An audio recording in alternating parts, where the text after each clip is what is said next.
So, welcome everyone to the second GcMaf Immunology Conference in this year, 2013, and thank you all very much for coming, especially those who have travelled from places as far away as the USA, Brazil, Kazakhstan, India, Sweden and Australia. And it's very good to see familiar faces. We at ImmunoBiotec are very proud to be sponsoring this conference, which we said would be an annual event. Unless discoveries ran so fast, we had to do another conference earlier. Well, they have run very fast indeed, as you will see from the speakers. So this is the second conference in 2013. And the next venue will probably be Switzerland or Turkey, probably in October 2014.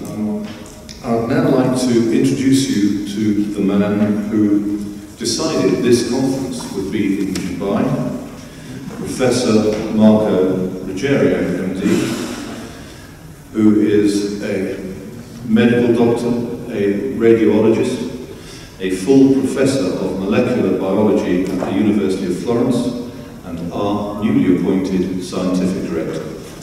Marco.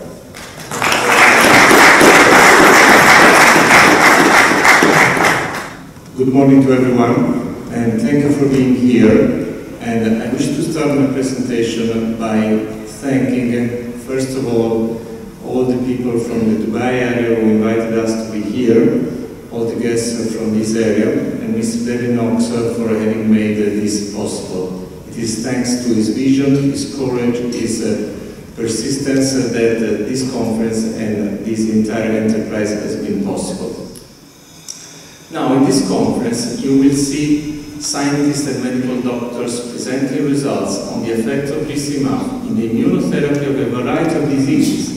And let's talk about the effects of GcMaf in advanced cancer patients. Why advanced cancer patients? Well, the answer is easy. As the speaker before me said, this type of treatment usually comes after other treatments have been tried or after other treatments have failed. This didn't happen in the times of William Coley at the end of the 19th century for the very simple reason that there were no other treatments available for cancer, and cancer was diagnosed by bare hands or naked eyes only when it was advanced. So we're now back in the situation where William Coley was. This paper has been published in a journal named Immunology. So the name of the journal tells you what is the journal about. And this particular paper on GcMaf, on the effects of GcMaf on nagalase in advanced cancer patients, was thought to be so important by the editors of the journal that they wanted to put the molecular structure of GcMaf in the front cover. Again, for scientists, for the vanity of scientists, this is a kind of important achievement as to be on the cover of Time for a businessman or for a politician. Talking about the effects of GcMaf on advanced cancer, we have to mention the very first paper describing those effects that was published in the International Journal of Cancer in 2007 by the research group of Professor Yamamoto, where he described the eradication, he used that noun, the eradication of metastatic breast cancer with GcMaf. But I will not talk about this paper now. I wish to focus your attention on the paper that is reported below. And I will talk now, because when I will show you the slides just in a few minutes, you will not be listening to my words any longer. So let me tell you what did these scientists from Japan do. First of all, this research group from Japan has nothing to do with Professor Yamamoto. They worked in Japan completely independently, and as you know, in science, when you achieve results, the same results by two independent groups, this gives much more credibility to whatever results are presented. I wish to draw your attention on the institution where these scientists come from. You may recognize the atomic Bomb Institute in Nagasaki, one of the most prestigious, for of course dramatic reasons, research institutions in cancer from all over the world. You all know what happened in Nagasaki in 1945. Because of that, all top cancer scientists went there and still there, observing the effects of ionizing radiations released by the atomic bomb on human population. So we're talking about the most prestigious oncologic institutions in the world. These scientists, what did they do? They simply transplanted into receptive mice a human tumor, hepatocellular carcinoma, and they let the tumor grow. Then they divided the mice into groups. In one group they did not do anything, and in the other group they administered subcutaneously GcMaf for 3 weeks, every day for 3 weeks. I think that the next slide doesn't need any explanation on my part. You can see by yourself, here we're not talking about fancy tumor markers, we are not showing graphs or histograms, here we are showing real tumors. And you can read that you can see that in the non-treatment group, this is the size of the tumor. In the treatment group, if you go by volume, you have a 90% reduction of the size of the real tumor in 3 weeks of daily subcutaneous injection of GcMaf. I think this is pretty dramatic. This comes from a completely independent research group. So I think that you cannot but believe your eyes when you see these tumors. If you look at the quantity, they injected 40 nanograms per kilogram per day. In a human, this would be equivalent to 2,800 nanograms per day. Definitely much more of the original indication put forward by Professor Yamamoto, who suggested to inject 100 nanograms per week. So here we will have to discuss about quantities and activities. So these are the results obtained with a human tumor transplanted in mice in Japan. And now we move to Switzerland, where, as Mr. Knox said, we have our treatment center. And again, this has been possible thanks to the courage, the vision, and the persistence of Mr. Knox. Here we can see patients, we can treat patients with the new molecules of GcMaf, but later on I will explain why they are more potent. There is a reason. As Mr. Knox said, I have a double affiliation. I am a clinical radiologist, and in addition, I am a professor of molecular biology. So here I'm talking as a clinical radiologist with a specialization in ultrasonography. I don't know if you can see anything. Most likely the light is not the most appropriate. We radiologists, we like to live in the dark. But this is a breast cancer patient, very nice lady, age 60 or 61, stage 3 cancer with no metastasis. You should be able to see that the cancer has a triangular shape here. This is the skin of the patient. This is the pectoralis muscle, and here we take measurement with the ultrasonography. We use the ultrasonography system to inject the GcMaf very, very close to the tumor, as close as possible to the tumor, and then we take measurement, and this is much worse.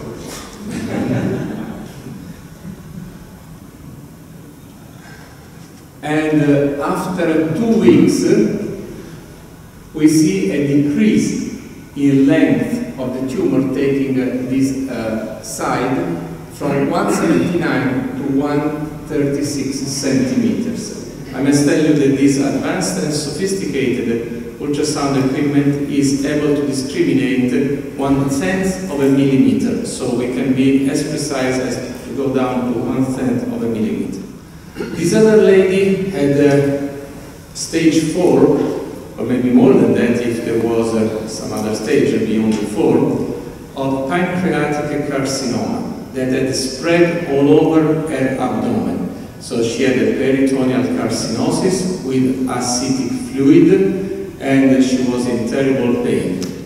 Now, following the suggestion of a colleague of mine, Dr. Jeff Presley, who also is injecting GcMaf directly into the peritoneum, into the acidic fluid in other patients with other types of cancer, we did the same, and we could not measure here the size of the tumor for the very simple reason that the tumor was so spread that we could not find an area that we could measure reliably and then say that it is reduced, it is shrunk or what. But we could measure the acidic fluid. In ultrasonography, acidic fluid is black, so here you have the right kidney, and all this black area here is acidic fluid. 2 weeks later, the same kidney, and you see that the acidic fluid is much less.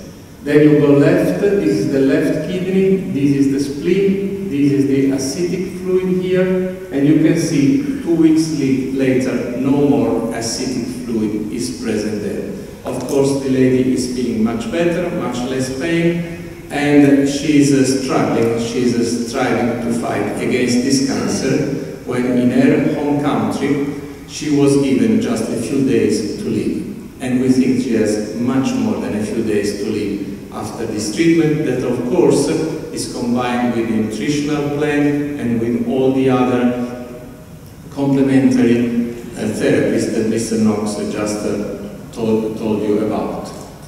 Now, in my opinion, and considering the latest results that we have had, all the papers that have been published by 100 and some scientists for the past 20 years, there is no doubt that GcMaf is very powerful against cancer. Now we have to try to understand why is GcMaf so powerful against cancer, and why this so-called new GcMaf is about 200-fold more potent than the old one. Well, we and others recently demonstrated that GcMaf, at variance with what Professor Yamamoto had hypothesized 20 years ago, has many more effects in addition to stimulating the immune system that then in turn will attack and destroy the cancer cells. Because we and others demonstrated that GcMaf directly inhibits cancer cell proliferation, and it reverts the neoplastic phenotype. To make it short, it makes cancer cells to become normal. It also inhibits cancer cells-induced angiogenesis. I will explain what this term means. And of course, it stimulates macrophages that will kill cancer cells. Here we have human breast cancer cells, and we were looking for vimentin expression. What is vimentin? It is a protein that it is expressed, that means it is present, when cells become more malignant. It is called epithelial mesenchymal transition. So when cancer cells become more malignant, they have greater potential for metastasis, they express this protein. Here you can see that we exposed the cells for 3 days to 40 nanograms, please remember this number, 40 nanograms of GcMaf, and we saw a significant effect on the expression of vimentin. That is a reversion, an inhibition of vimentin expression. So this meant that these cells tended to become normal. Why I want you to focus on the 40 nanograms? Because 2 years later, that is just a few months ago, we did the same experiment, but this time with a new GcMaf that we call GoLake or GcMaf oleic acid. And here I show you, just as I did before, the entire plate. So I do not like to select one particular region of interest. I could have selected this region filled with cancer cells and this region completely void of cancer cells. I don't like to do this, so I show you the entire petri dish. In the upper panel, you see the human breast cancer cells growing like mad and trying to fill every space in the petri dish. If you treat this with 0.2 nanograms, it is 200-fold less GcMaf oleic acid after 24 hours instead of 72 as seen before, you can judge by yourself. You still see a few cancer cells, but I think that there is no need for any sophisticated analysis of images to visually assess that there has been a strong inhibition of cancer cell proliferation and induction of cancer cell apoptosis. So now this is why we can say that the new GcMaf molecules, which are more physiologic, they are about 200-fold more potent than the old ones, at least in vitro. But I think that this is interesting, and I think you will notice that this is the big cancer cell. You see these two macrophages, they are deconstructing, destroying the cytoplasm of the cancer cell here. You can see this very well. But you can also appreciate the same action of this destruction of the cytoplasm here, and less evident here, but also here. Also here you can see that the shape of the cytoplasm of the cancer cells is actively destroyed by this macrophage with its cytoplasm fully vacuolized. It is working, destroying the cancer cell. Here you can see two cancer cells, one is this one and this one, attacked by a number of macrophages. This one is in the middle, is fighting two enemies at the same time. But this one has already attached to the cytoplasm of the cancer cell. This one here is destroying this part of this cancer cell, and this is coming to the rescue, is about to come and attack this cancer cell from this side. And all these others, they are coming and they are destroying these cancer cells. Again, you will see much nicer movies of this, of what is happening thanks to the work of Dr. Rod Smith later on. This is another clinical case. This guy had liver metastasis this big that they did not fit the field of the ultrasonography machine. So this is a liver metastasis of about 12 centimeters. About 80% of his liver was substituted for by metastasis. This picture was taken 1 year after GcMaf treatment, conjugated with a very severe nutritional plan, very severe and very strict exercise plan. So this guy did everything correctly, and 1 year after, the metastasis was still there. It was quite disappointing. But with the ultrasonography and then with MRI, I was able to demonstrate that this was no longer a growing metastasis, this was scar tissue. For those of you who are familiar with ultrasonography, and those who are not, may come to the course so that we can teach them some tricks. All this white appearance of this metastasis indicates that this is no longer a growing tumor. You may remember that the growing tumors that I showed you before were black, up to the point that you didn't see them. This is white. White means fibrous tissue, and you may recognize a capsule here. This is a regular liver, normal liver, and this is the capsule surrounding the metastasis. So, is this eradication? Well, we decide.